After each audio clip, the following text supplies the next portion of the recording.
The Texas night was thick with humidity, the moon obscured by heavy clouds. Jenny stood trembling at the edge of the woods, her torn prom dress clinging to her sweat-soaked body. Blood trickled from a cut above her brow, and her breath came in short, panicked bursts. Somewhere behind her, in the twisted silence of the forest, a chainsaw roared to life. She ran.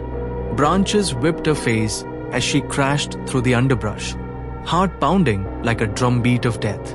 Her heels were long gone. Her feet bled from cuts, but she didn't stop. She couldn't stop. Leatherface was hunting. It had started only 2 hours earlier. Jenny and her prom date Barry had been driving through the outskirts of rural Texas after the prom, arguing. Distracted and furious, Barry took a wrong turn, leading them deep into the piney woods. They hit something or someone.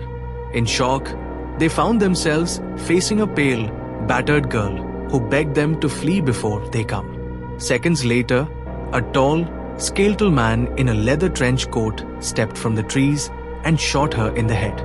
That's when the nightmare began. Barry was dragged into the woods. Jenny tried to help but was knocked unconscious. She awoke in a dusty old farmhouse, dim lights flickering above, the walls covered in butcher knives, bones, and crude scribbles. The stench of rot was overwhelming.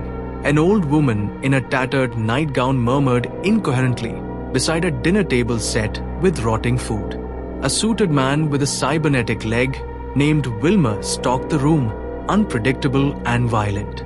He screamed into a cell phone one moment, then calmly offered her a drink the next. But it was Leatherface that haunted her now, a towering figure in a mask of stitched flesh, his roar animalistic as he revved the chainsaw. Jenny had escaped the house in a moment of chaos, pushing a broken chair through the window and vaulting out. Now she was in the woods, desperate and alone. She stumbled into a clearing, an abandoned trailer. Hope flickered. Maybe there was a phone. Maybe someone could help. The trailer was unlocked. Inside was worse than the house. Wax mannequins with human eyes stared at her from the shadows. One twitched. She screamed and ran back outside, straight into Vilmer. He grinned, grabbing her by the hair, dragging her back. But this time, Jenny fought. She clawed at his face, kicked his damaged leg, and broke free. She grabbed a sharp metal pipe from a junk pile and slashed him across the cheek. "You're going to regret that," he hissed. Jenny ran again. She found herself at a long, desolate road, empty, silent, lifeless. A single pair of headlights appeared in the distance. She screamed, flailing her arms. The black limousine stopped. A well-dressed man stepped out, calm, clean, smiling. "You've seen too much," he said softly. "But it's all part of the system. Control through terror, order through chaos." She didn't understand.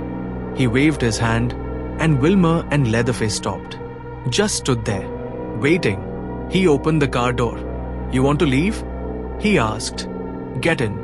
Jenny, bloodied and exhausted, stared in disbelief. She got in. As the car pulled away, she looked back. Leatherface spun in circles like a confused child. Vilmer screamed at the sky. No one pursued her. And just like that, the nightmare dissolved into the darkness of the woods behind her.